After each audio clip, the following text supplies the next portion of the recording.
en direct avec Karine Astier. On est en haut. Là, on peut dire qu'on est en haut. On est au combienième étage? Au 3e. On est au 3e étage. Alors, ceci est un code, à vous de vous débrouiller. Car Karine Astier pratique le shiatsu. Alors, le shiatsu, ça peut être un chien. J'ai un ami dont le chien, je pense à David Transcoche, je crois qu'il a appelé son chien shiatsu. Ah bon? Oui, bah écoute, c'est un garçon, il est maire du Vernet, il a des problèmes, voilà, quoi, c'est normal. Moi, je l'ai connu aux Épicuriens, bah, il nous a reçus cher, on a mangé, on s'est croisés. À l'époque de la défense du temple protestant, c'était la base arrière. Les Épicuriens, on le salue. Bon, bref, peu importe. Le shiatsu, rapido, c'est quoi? Parce qu'on va faire un flashback. Qu'est-ce que tu as fait avant d'en arriver là? Alors, j'ai travaillé 8 ans dans les quartiers difficiles sur Carpentras, Ouais. en tant que coordinatrice adjointe du secteur enfance, avec les enfants de 6 à 12 ans. Mais quand on travaille sur un quartier difficile, on travaille avec tout le monde, avec tout le quartier, Oui, et parce donc qu'il y a on fait pas, vivre la vie. on ne s'adresse pas directement Non. aux enfants, ils ont des Ils ont, intercesseurs. voilà, les ados, les parents. Voilà, je travaillais pendant 8 ans, et ensuite j'ai décidé de faire autre chose et de passer ce qui s'appelle un DEFA et une espèce de Oui, moi je connais le chemin BAFA, entre c'est les la deux. même famille. Non, c'est le cousin. DEFA, c'est le DES GEPS aujourd'hui. Mais oui, bien sûr. Voilà, tout le monde en parle. Ouais, bon. Et en fait, j'ai décidé de venir dans les Pyrénées-Orientales à ce moment-là. Ouais, et tu vois, on sent la femme de poigne, la femme puissante, comme diraient les Hassalamé. À nous deux, les Pyrénées-Orientales. Non, j'avais envie de me rapprocher de la mer et accessoirement On parle de de l'Osané, rejoindre, hein. ouais, et de rejoindre le père de mon fils. D'accord. Et voilà. Et ensuite, j'ai intégré les foyers ruraux. Ouais. Et après, j'ai été recrutée par les CNEA, qui est un centre de formation. Oui, oui, je les connais, ces gens-là. Ouais. Et ça fait 18 ans maintenant. D'accord. Ah ouais, quand même. Et ouais. Le temps passe une vitesse. Hier encore, je crois que j'étais adolescent. Mais ouais, mais ça fait 18 ans que ça fait 18 ans que je travaille au même endroit. Ouais. D'accord. Alors, justement, est-ce que tu as vu la société changer au travers de ton métier? Ça, c'est intéressant. Ah oui, Parce alors que là, on est dans je une m'adresse à une mutation. femme, mais Ouais. je m'adresse à un capteur social. Ouais. Aujourd'hui, oui, bah alors c'est. Comment Il y a c'était plusieurs. quand tu arrives il y a 18 ans et comment tu as vu la société se dégrader? Parce que, à mon avis, même travaillant très bien et à fond, t'étais pas assez, ni même tes collègues, pour transformer en bien la société. Alors j'ai écrit plusieurs textes sur Ouais. ça. On vous les passera, d'ailleurs. Ouais. Et donc il y a un sujet quand même qui était intéressant, c'est-à-dire qu'à l'époque l'État avait demandé aux associations de prendre en charge tous les publics vulnérables, donc l'insertion socio-professionnelle, les personnes en situation de handicap, toutes les formations, tous les Alors, il publics y a eu une vulnérables. transformation. Donc, on après était les années 80, on est passé d'un État qui avait ses propres fonctions et fonctionnaires pour faire ce boulot, et maintenant, ils ont externalisé via les associations pour faire le boulot que faisait l'État avant d'éducation. Voilà, donc maintenant tout ce travail-là est devenu une économie. Oui. Et les associations, certains sont devenus des paquebots, il y a eu des associations plus ou moins grandes, et ce travail-là est devenu une économie parce qu'effectivement, ça s'est développé de plus en plus, parce qu'il y a une précarité grandissante. Oui, parce que la société du CNR, donc du programme de la résistance, a été, au prétexte du libéralisme, déconstruite. Et donc aujourd'hui, on est en transformation. Ouais. Donc déjà maintenant, on s'appelle de moins en moins Je vais t'appeler association. Non, mais on s'appelle de moins en moins association. Ouais. Mais maintenant, on s'appelle plus économie sociale et solidaire. D'accord. Même si ça existait avant. Mais en tout cas, on est Oui, devenu parce des qu'une entreprises. association à la base, Voilà. c'est pas fait pour être une entreprise. Non. C'est ou alors ça génère son propre argent pour régler les tâches qu'elle s'est assignées. Je vois l'association dans le village de Naour pour les enfants. Mes parents faisaient des tombolas, organisaient des kermesses pour récolter de l'argent, ce qui faisait qu'on allait à Ermenonville. Voilà, mais maintenant, Ça serait trop cher de... on est beaucoup de salariés. Ouais. Déjà, avant, on était des petits, il y a très peu de salariés Mmh. avec beaucoup de bénévoles. Maintenant, on est beaucoup de salariés. Et puis maintenant, on rentre dans un protocole d'entreprise. C'est-à-dire qu'on rentre dans le contrôle du temps de travail, on rentre dans... Est-ce que c'est managé au sens libéral du terme? Ah, tout à fait. Et du coup, l'esprit qui a causé, entre guillemets, l'inscription dans ce métier, il y a eu de la déperdition. Voilà. Donc on est rentré dans une entreprise. Ouais. Bon, c'est comme ça, hein, il faut vivre avec, c'est pas difficile, mais voilà. Pour vivre et laisser mourir, comme disait James Bond. Disons que de toute façon, le bénévolat est toujours présent, hein, le militantisme aussi, mais globalement, le travail est devenu... ouais, voilà, on est... Ouais, voilà. Je cherche les mots, mais je ne sais pas comment t'expliquer. En tout cas, dis le mot en français. À la limite, moi qui suis née au final dans l'éducation populaire, Oui, tu vois un changement. Il y a un changement. Ça, voilà. On est rentré comme dans une entreprise privée, quoi.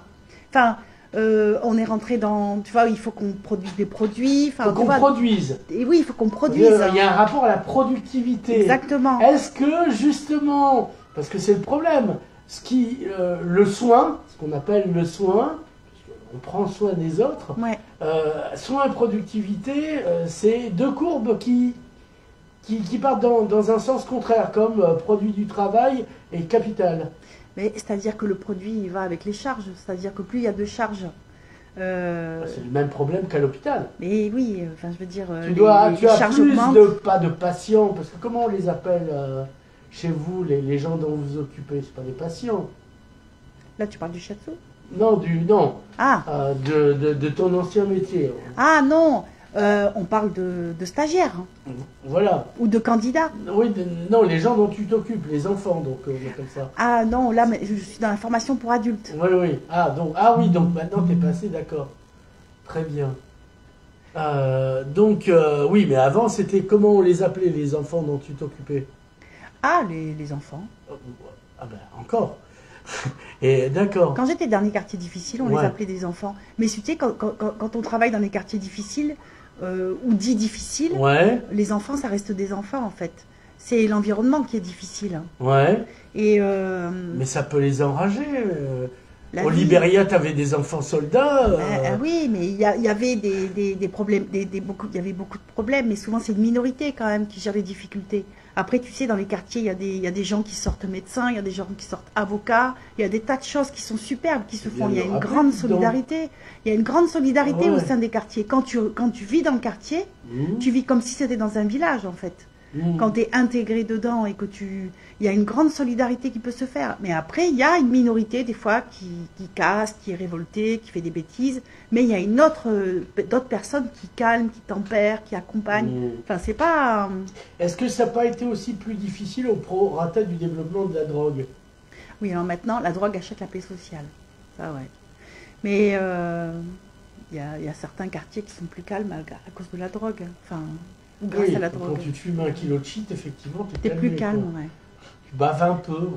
Ouais, mais ils sont hyper solidaires. Quand tu touches à un, tu touches à tous, et ils sont très solidaires entre eux. Est-ce que ça justifie qu'il y ait des émeutes et qu'on casse des écoles et des bibliothèques? Non, je plaisante. Non, mais attends, à l'époque, en 2005, moi j'y étais sur les quartiers, et on se souvient de la cause des émeutes. Ah, rappelle-moi, alors ça c'est bien. 2005, les premières émeutes à Perpignan, et plus tard... dans les banlieues, mais d'abord à Perpignan. À Perpignan, c'était le conflit entre... maghrébins et gitans. Voilà. Sur un premier meurtre, qui est le lynchage comment s'appelait-il? Enfin, il dit à Ketchup Maillot, nom du gitan, vole pas mon autoradio, et l'autre... évidemment, le fauche. Donc, il lui met une branlée, il va voir ses cousins, sa famille, ils redescendent et ils le finissent à coup de club de golf. Ça, c'est le premier, rue du Sien. Après, il y a un autre où c'est bizarre, on dit c'est un gitan qui a tué un arabe, alors que, a priori, c'est plus complexe que ça. Mais c'est le déclencheur. Moi, je suis à Saint-Jacques, donc j'ai bien vu le truc. Je me suis régalé d'ailleurs. Un peu de dynamisme à Perpignan, c'était intéressant. Ouais, mais je m'en souviens, je faisais les allers-retours à l'époque.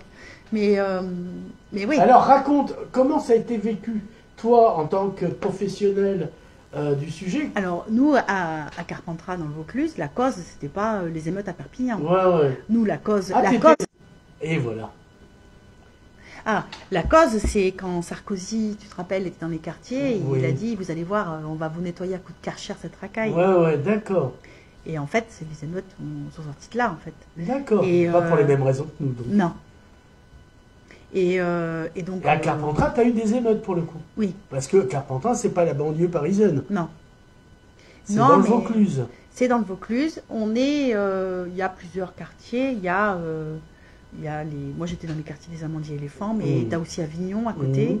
Avignon avec la Croix des Oiseaux, Montclar. Voilà. Et après, tu as effectivement Marseille et tu as Paris. C'est pas... Chaque quartier. Mais en tout cas, vivre dans un quartier, c'est une expérience. Travailler dans un quartier, c'est une expérience. Et il y a plein de choses positives qu'il faut faire émerger. Ne pas toujours parler des quartiers en négatif, en fait. Est-ce qu'on n'est pas arrivé à un seuil de drogue et de violence qui permet plus ce genre de discours? C'est une question, hein. C'est Pascal Praud qui me demande ça dans l'oreillette. Moi, je pense qu'aujourd'hui, la drogue a pris le pas sur tout le reste. Hein. Depuis le Covid, en tout cas. C'est mon opinion. Hein, d'accord. Mais depuis le Covid, où il y a eu beaucoup de ventes de drogue, aujourd'hui, le trafic est devenu tellement grand. Tu n'es pas abonné forcément à Netflix, alors non, mais j'écris... Pour venir à ça, d'ailleurs, j'ai fait 5 conférences avec des penseurs. Je travaillais beaucoup sur les regards croisés. Penseurs, tu l'écris P-E-N ou P-A-N? Ouais, P-E-N. Et j'adore croiser les regards entre la clinique et la sociologie. Et donc, en fait, j'ai travaillé avec Alain Darius, mais j'ai travaillé aussi avec le docteur Rambourg, maintenant qui est retraité, qui travaillait... et en fait, j'aime beaucoup croiser les regards. Et à un moment donné, on avait travaillé avec un économiste qui était venu et on était arrivé à une conclusion, en tout cas assez intéressante, de la légalisation. Parce que si on légalisait, comme par exemple au Venezuela, si on légalisait... Avant, tu vois que c'est légalisé, par exemple, alors en Espagne, c'est un statut de bâtard, si j'ose dire. Ouais. Mais pour parler de bâtards, parlons des Bataves, aux Pays-Bas, ça a été... Mais c'est des Français qui vont le plus consommer en plus là-bas. Hein. Je sais pas. Moi, ma drogue, c'est la littérature. Ben oui. Non, mais peut-être que si on légalisait, peut-être que ça désengorgerait un petit peu les trafics dans les quartiers. Hein. Oui.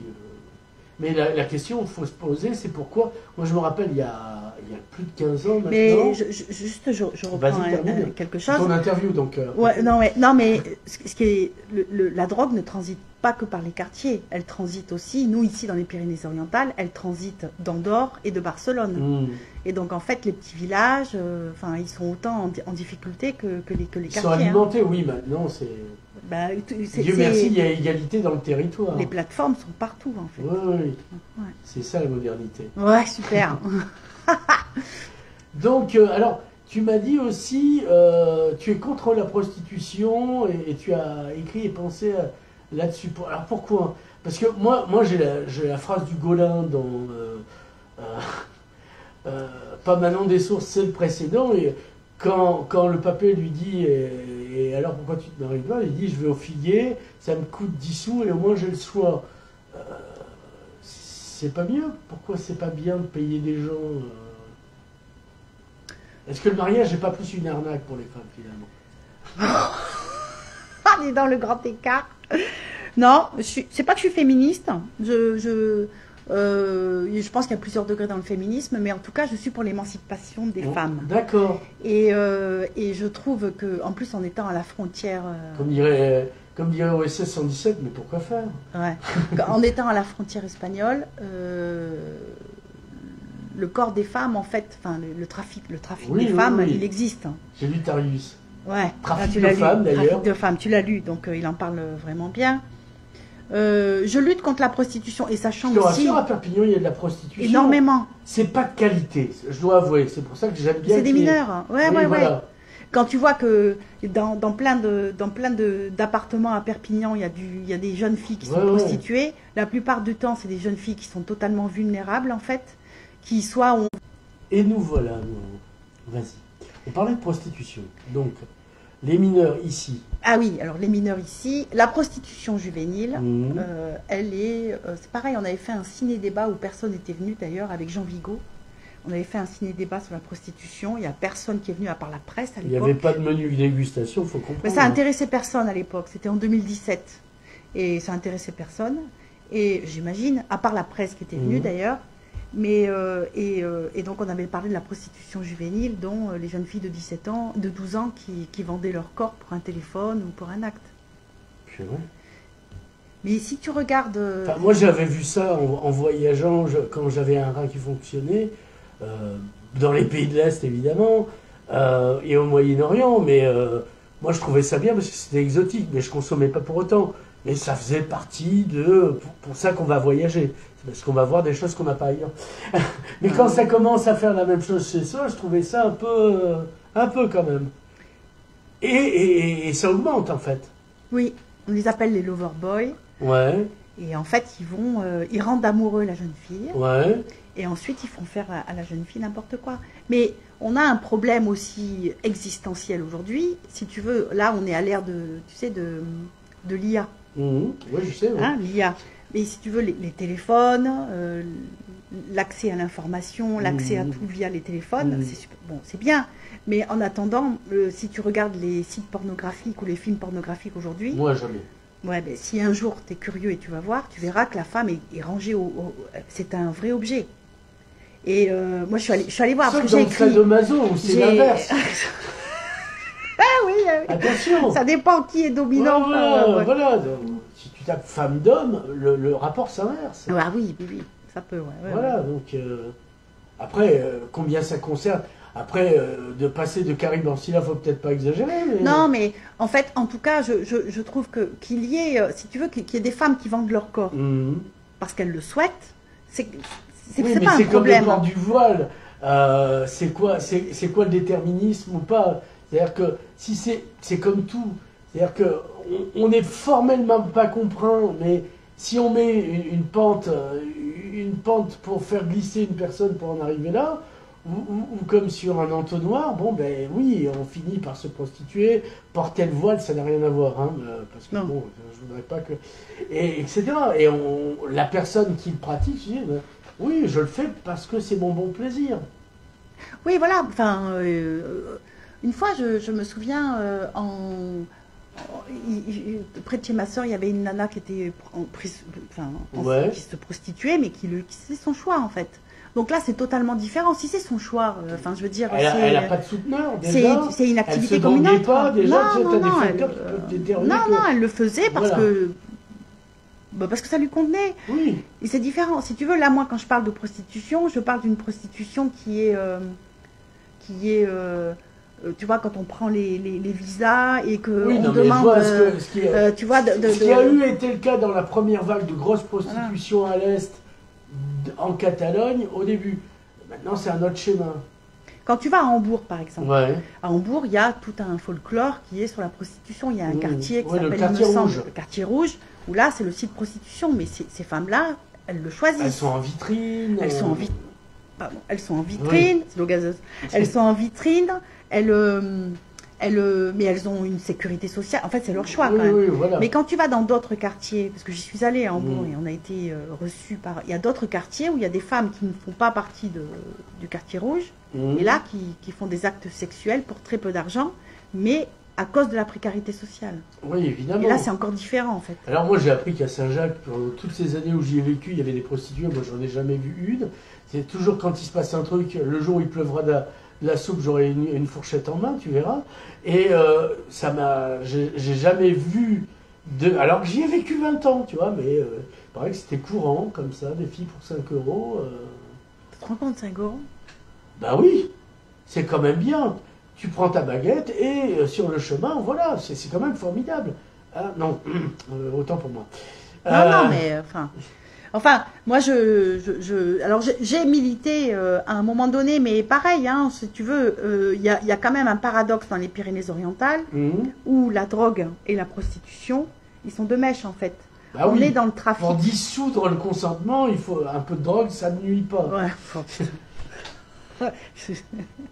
Enfin bon, j'ai lutté j'ai lutté. Ouais, voilà. J'ai écrit et ça continue. En tout cas, grâce à tout ça et grâce à l'amicale du Nid et grâce à tous les militants qui luttent contre la prostitution, il y a une cellule qui s'ouvre. Les clients n'ont pas arrangé le coup finalement. Je me souviens d'une élue qui est désormais plus que médecin, qui a été secrétaire d'État, je pense, à Ségolène Neuville. Elles ont poussé avec une autre députée à faire une loi de criminalisation des clients, en disant que ça arrangerait les choses, mais finalement, oui. Il y a une loi qui, alors je ne sais plus quelle année, qui était sur l'incrimination, parce qu'à un moment donné, c'était les femmes et les hommes, hein, parce qu'il y a des hommes aussi qui se prostituent. Les femmes et les hommes qui se prostituaient, qui étaient punis. Et après, il y a eu une loi qui a incriminé les clients. Mais aujourd'hui... 10-15 ans maintenant. Ouais. C'était sous Hollande que ça a été oui, mais je ne sais plus l'année exacte. Voilà. Mais aujourd'hui, on a une autre... Si tu veux, avant, les femmes prostituées, ils allaient les chercher en Afrique, ou ils allaient les réseaux de prostitution, où ils allaient dans les Balkans. Et, mais aujourd'hui, si tu veux, les réseaux de prostitution, ils sont ici. Surtout à Perpignan, c'est-à-dire que... maintenant, la rue, c'est du luxe. C'est n'importe quelle fille dans un quartier maintenant. C'est ça. Pour le peu qu'elles sont un peu vulnérables. Voilà. Et elles se retrouvent par amour en situation de prostitution. C'est la faute à Walt Disney en fait. Bah, je sais pas, après, c'est pas un scénario catastrophe non plus, mais en tout cas, il faut être vigilant sur la suite, quoi, par rapport au... Moi, mes enfants, ça ne leur arrivera jamais. Parce que je n'en ai pas. Et ouais. C'est ça, le secret. No child, no cry, comme on dit dans la chanson. Alors, on va arriver... donc, dernièrement, ton activité, c'était sur quel sujet? Avant le shiatsu, 2h moins le quart avant le shiatsu. Alors, j'ai fait plein de missions. Hein. Là, actuellement, parce que j'ai fait un master en 2018. Ouais. Et donc, je suis partie à Montpellier et tout ça. Et donc, en 2019... j'ai intégré l'équipe des ASFAM, les assistants familiaux. Oui, parce que les ASFAM, les proches, bien sûr, mais oui, tout le monde connaît, oui, voilà. Les ASFAM. Donc maintenant, actuellement, je coordonne la formation des assistants, des 240 heures des assistants familiaux. Donc, protection de l'enfance. T'as un rang de colonel dans l'armée Je suis coordinatrice, ouais. Donc c'est un rôle un peu... c'est-à-dire que, si tu veux, la charge de travail du coordinateur, c'est de faire rendre, déjà, c'est de les mettre au travail. C'est feignasse, comme dirait Bayrou.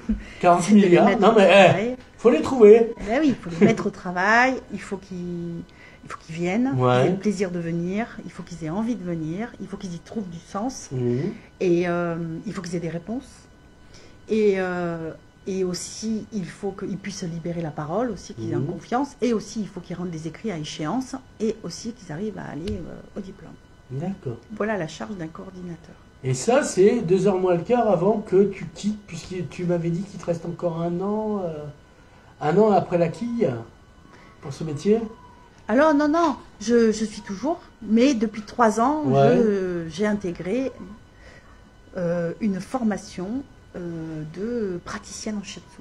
Alors, le shiatsu, c'est quoi?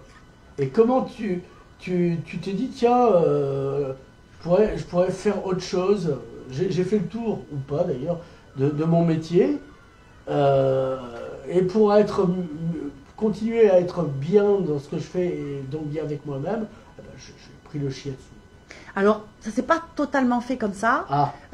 En fait, déjà... Je ne sais pas si ça t'est déjà arrivé d'être attiré par quelque chose que tu ne connais pas. Oui, la drogue, le sadomaso. Voilà. Bon, bah écoute, moi c'était le shiatsu. J'avais envie après avoir fait un master, après avoir fait plein de choses, après avoir fait le tour de beaucoup de choses, j'avais envie d'être dans le bien-être. Voilà, dans le bien-être. Et en fait, j'avais envie de faire du shiatsu. Donc je me suis quand même renseignée sur plein d'autres types de massages. Et c'est quand même le shiatsu qui m'intéressait. Donc j'ai commencé à faire des recherches sur la médecine traditionnelle chinoise. Et un jour, mon fils étant fan de manga, j'ai décidé de l'amener à la Japan Touch, tu sais, à Toulouse. Ouais, je vois à peu près. Et là, il y avait des stands avec des praticiens. Et donc j'ai tenté, donc j'ai senti vraiment les pressions. sur le corps, parce que le shiatsu se pratique sur vêtements. Ouais. Et en fait, chemin faisant, ça m'a beaucoup plu. Et j'ai ensuite été voir une praticienne sur Perpignan et j'ai intégré une école. D'accord. Donc ça, c'était il y a combien de temps? 3 ans. 3 ans. Et là, maintenant, tu sors du bois et tu deviens praticienne officiellement. Et donc, on est à côté de ton cabinet qui est chez toi avec des jolies décorations, tout ça, des forêts, Ouais. une sorte de sténopée. Ouais, c'est l'aurore en fait. Ouais, c'est brumeux, tout ça, il y a des arbres. Enfin, on se sent bien, quoi. C'est un peu le but d'ailleurs. Oui. Donc voilà. Et est-ce que c'est devenu comment on appelle ça? Tu es devenu professionnel du shiatsu. Et tu fais encore de ton ancien, je dis ancien métier, on a parlé de prostitution, ça pourrait... Non, ouais, pour l'instant, je fais les deux. Ouais. Et donc, combien de temps tu comptes à continuer le shiatsu et arrêter le précédent épisode? Je vais laisser venir les choses. Enfin, pour l'instant, déjà, j'aimerais bien. Ça n'est pas programmé. Dans l'absolu, c'est une idée. C'est un idéal à atteindre. Voilà. Pour l'instant, j'attends de voir. C'est dans une raison l'absolu. financière ou parce que tu penses pouvoir encore être utile dans le précédent épisode? Alors déjà, globalement, je vais être claire, le salariat, ça reste une sécurité. Ouais. Et puis, ça apporte des choses intéressantes, notamment dans le travail d'équipe. Et ça apporte aussi des choses, la transmission dans le cadre d'un groupe. La vie du groupe, c'est intéressant aussi quand on est avec les stagiaires. C'est intéressant, les idées qui viennent de ces personnes et tout ça. Moi, dans l'absolu, j'envisage peut-être d'arriver à faire du moitié-moitié. Et ensuite, parce que je t'ai pas dit aussi, je suis déléguée syndicale et je suis élue à la CGT. Voilà. Ah, la CGT. Et oui, je suis une grande militante. Ça fait pas longtemps, mais voilà, ça fait 1 an que j'y suis. Ouais. Donc, du coup, j'ai quand même ce petit chemin-là à faire quand même. J'espère que je suis pas trop décousue, mais plein de choses. Et j'aimerais bien après arriver. Pourquoi on te le reprocherait à toi?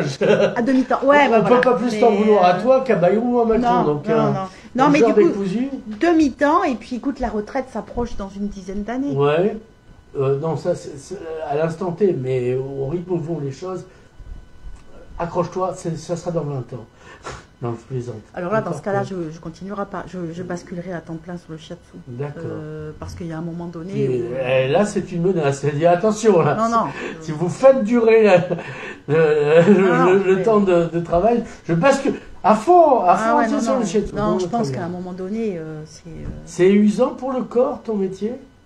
Ou plus pour l'âme? Est-ce que c'est plus des nervous breakdown, comme dirait Jean Lefebvre? C'est une fatigue psychique. Ouais, vraiment. Ouais. Ah, oui. Une charge mentale. C'est une charge mentale. Pourquoi? Parce que c'est la problématique en fait de l'urgence. Et oui, parce que comme à l'hôpital, tu ne travailles pas dans meilleures conditions, on dirait ça publiquement. Mais non, parce qu'il y a un décalage entre... Et il y a la question du Covid, il faut le rappeler, ça a vraiment été... Les gens se sont retrouvés face à eux-mêmes, ils n'ont pas été contents de ce qu'ils ont trouvé. Non. Non, puis de nous avoir fait stopper comme ça, si tu veux, puis après de nous avoir fait reprendre à 2 milliards de %, il y a eu un gros décalage. Et je pense c'est que... l'effet France Télécom, tu sais, quand le management France Télécom, quand il y a une création d'absurdité, alors Naomi Klein a appelé ça avant la stratégie du choc, on a appliqué aux Français au prétexte du Covid la stratégie du choc. De loin, je dis ça, de loin. Ouais, mais je pense que c'est l'après. Les gens ont bien vécu relativement bien l'arrêt. Ouais. Sauf pour ceux qui avaient des enfants, parce que c'était quand même compliqué. Ou ceux qui étaient mal avec eux-mêmes. Mais globalement, il y a plein de choses qui se sont faites. Moi, j'ai rencontré ma femme. Je dis, mais qui êtes-vous? On est mariés depuis longtemps, on a des enfants. Ah bon? Tu vois, j'étais pris dans le rythme de la vie, je ne me rendais pas compte, quoi. Ça a été un choc pour nous deux. Depuis, Dieu merci, on a divorcé. Enfin, c'est pas vrai, parce que j'ai pas été... Non, mais il s'est passé plein de choses. Je pense que les gens, ils ont envie de changer et puis de plus être... Je crois que le développement du bien-être, il s'est fait là. Moi, je me méfie. Justement, j'ai vu, depuis les années 60, je suis plus vieux qu'on le dit. Nous, les vampires, en fait, si on disait notre âge, ça ferait peur aux gens. Mais le bien-être, plus c'était une société du mal-être qui avait transformé l'ouvrier qu'on voyait chez Chaplin dans les taux modernes, il y avait le même mal-être, mais déguisé mieux, plus sympa chez l'employé, eh ben, on a créé du bien-être pour masquer que le capitalisme exploite les gens de manière générale, qu'ils soient ouvriers, employés, etc. Bon, je dis ça, mais c'est peut-être un peu marxiste. Voilà, c'est tout. Donc c'est une société qui a poussé, le capitalisme a poussé les curseurs encore plus loin qu'à l'époque du 19e siècle, mais avec le sourire. Donc c'est normal que la conséquence, on est juste là où on nous a voulu arriver, quoi. Enfin, ça de loin. Hein. Voilà, mais reprends. Donc shiatsu. Alors le shiatsu, quand même, le shiatsu, c'est pas un massage. Non. Le shiatsu, il prend sa source quand même dans la médecine traditionnelle chinoise. Ouais. Donc moi, je me suis retrouvée parce alors, que moi, on va dire acupuncture avec d'autres moyens. Alors on travaille sur les points d'acupuncture, voilà, les méridiens, mais on fait de la pression. Voilà. Voilà, donc c'est différent. Quoi qu'il en soit, les résultats sont très intéressants. Alors, est-ce que tu t'es fait shiatsu? Pas chier dessus, mais toi-même, on t'a fait pratiquer le shiatsu et déjà sur toi, tu as vu la différence ou pas d'ailleurs? Ah oui, j'imagine que oui. Parce que moi, ça m'a beaucoup. Mais moi, je suis.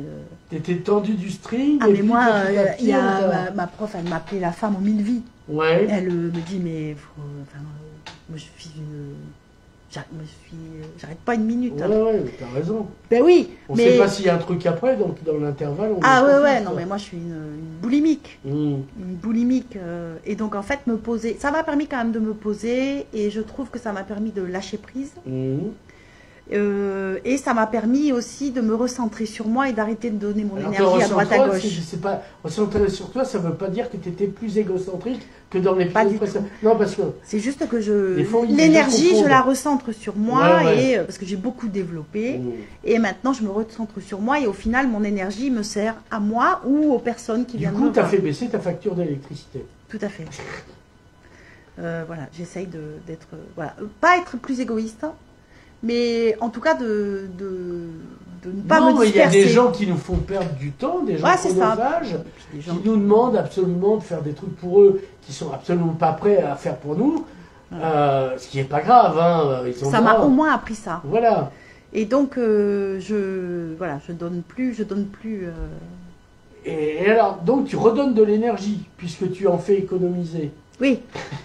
Donc du coup, quand on travaille, le shiatsu c'est intéressant. Donc on peut, on n'a pas le droit d'utiliser les mots comme thérapeutique. Hein. On n'a pas le droit d'utiliser ces mots-là parce que c'est. Oui, c'est du langage médical. C'est du langage médical. Et c'est protégé. Mais c'est protégé. Donc nous, on ne fait pas ça. Mais quoi qu'il en soit, si tu veux, moi j'ai ma définition, c'est qu'en fait notre corps quand même est fait de sang. Oui, c'est fou. De liquide organique, voilà. 6 litres, hein. Voilà, et d'énergie. Alors oui, mais l'énergie, c'est quoi? On sait qu'il y a de l'électricité, au moins dans le cerveau et ailleurs, entre les nerfs, donc tout un système électrique. Mais encore, qu'est-ce que vous avez? La force, comme dirait un ami de Jedi? Mais non, mais on la sent quand même, tu vois, quand on est... Moi, le matin, l'énergie, c'est pas une évidence. Il faut un café, de la gelée royale, enfin voilà. Donc moi, l'énergie, je sais que ça existe, mais ça dépend des jours. Ben, on appelle ça le chi. Tu vois? Le souffle. Le chi, le QU. Oui. Mais dans notre corps, on voit bien quand même que dans notre corps, l'énergie est pour quelque chose. C'est pas... Oui, mais c'est comme l'âme. On n'arrive pas à le quantifier encore. Ah non. Mais tu peux le travailler, en tout cas, tu sais, l'ancrage et tout ça. Moi, je te taquine. Mais oui, je sais. Je suis un garçon matérialiste, donc... quelle énergie que je n'ai pas encore exploitée comme le pétrole, le nucléaire, que je pourrais exploiter dans l'humain. À part l'huile de coude, ça je sais, Marx en parle d'ailleurs dans le Capital. En tout cas, on travaille sur des symptômes, il y a des symptômes. Les symptômes, on les relie à des méridiens. Ouais. Et à des méridiens, et on équilibre. On équilibre entre plénitude et vide. Voilà. Et en fait, ce qui me plaît beaucoup... Il faut penser à la philosophie chinoise. Oui, hein. voilà. Le yin, le yang, parce que sinon, en tant qu'occidentaux, ça n'a pas le même fonctionnement. Mais si tu veux, la médecine, parce que dans le cadre de cette formation, on fait un module sur l'anatomie. Mais en tout cas, si tu veux, c'est de passer de la médecine occidentale à la pensée de la médecine traditionnelle chinoise, qui n'a rien à voir en fait. Ça n'a rien à voir. Il faut exemple, déstructurer sa pensée. Oui. Tu dois désapprendre ce que tu as appris, ce que disait Yoda à Luke. C'est ça. Il faut désapprendre tout ce qu'on nous a appris pendant des années pour arriver à comprendre un petit peu une autre façon de penser. Il faut se mettre à la place d'une autre civilisation, c'est ça, d'une autre allégorie de la caverne qui conditionne une autre vision. Voilà. Donc ce qui m'a beaucoup plu quand même dans ce trajet, dans ce trajet de 3 années, c'est que c'est quelque chose qui est au final très... Enfin, tu réfléchis beaucoup. Et donc, c'est assez passionnant quand même. Ça m'a beaucoup passionné. Déjà de pouvoir... parce qu'il y a des points, mais il faut savoir où ils sont. Et de pouvoir... Enfin voilà, de connaître... T'as pas un scanner qui te dit c'est ici? Non, puis c'est très énergique. En fait, tu développes aussi tout ce qui est... Non, on n'a pas de scanner, ouais. Mais attention, c'est pas curatif. Il faut, enfin, ça remplace pas du tout un diagnostic, ça remplace pas, voilà. T'empêcherais pas les gens de se guérir par le cancer, non. comme certains. Ça soigne pas. Enfin, ça soigne pas la maladie, quoi, tu vois. Mais par contre, le maladie, il n'en demeure pas moins. Voilà. Enfin, je veux dire, faut arrêter de. Enfin, c'est pas ça. Mais par contre, ça permet de, s'il y a des problèmes de sommeil, s'il y a des problèmes, ça permet quand même de réguler des choses. En tout cas, il y a des résultats. Oui, donc c'est ça qu'il faut dire. Alors. Parce qu'on est un peu à la fin de l'interview, elle n'a pas assez duré, mais à l'occasion, on en reparlera. Est-ce que tu as un site, alors un site physique, bon tu me diras on y est, donc un numéro de téléphone et un site internet pour voir ce que tu en dis, etc. etc. Oui, j'ai fait un site que j'ai fait moi-même. Bon, avec tes doigts potelés, comme on dit. Bah écoute, j'ai fait, c'est pas du tout de situation, hein, l'informatique. Mais écoute, je trouve que c'est assez intuitif quand même. Depuis les nazis qui avaient les premiers ordinateurs grâce à IBM. Alors je vais te dire, finalement... Ouais. Non, mais c'est des plateformes assez intuitives. Ouais. Donc j'ai créé mon site. Et ouais, alors, le site s'appelle Ling Yang. Ouais. Alors, je peux raconter l'histoire de son prénom, écoute. Si ça t'intéresse. Je suis grande, je fais 1m82. Oui, c'est vrai. Et j'ai une amie du travail d'ailleurs qui m'appelait toujours Gazelle, qui me disait que c'était jolie gazelle. Donc Ling Yang, ça veut dire gazelle en chinois. D'accord. Et donc et je trouvais que ça fait joli parce que Yang, Yang aussi. Ling Yang, ouais. Et voilà. Et très moi bien. Je suis et voilà. Est-ce que tu peux donner où on retrouve ton site? On le mettra en lien, mais donne-nous, on peut retrouver. Eh ben www.lingyang.fr. On prend rendez-vous. Ouais, oui, il faut me contacter. Voilà. Je n'ai pas encore de plateforme. Oui, très bien. Numéro de téléphone, c'est utile, je peux toujours. Tout est sur la. Voilà, hein, bande de feignasses. Ah, mais je peux le donner là, mais ce que tu. Oui, non, bah, ils se débrouillent.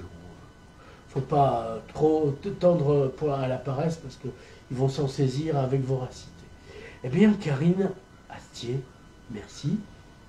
À une prochaine aventure.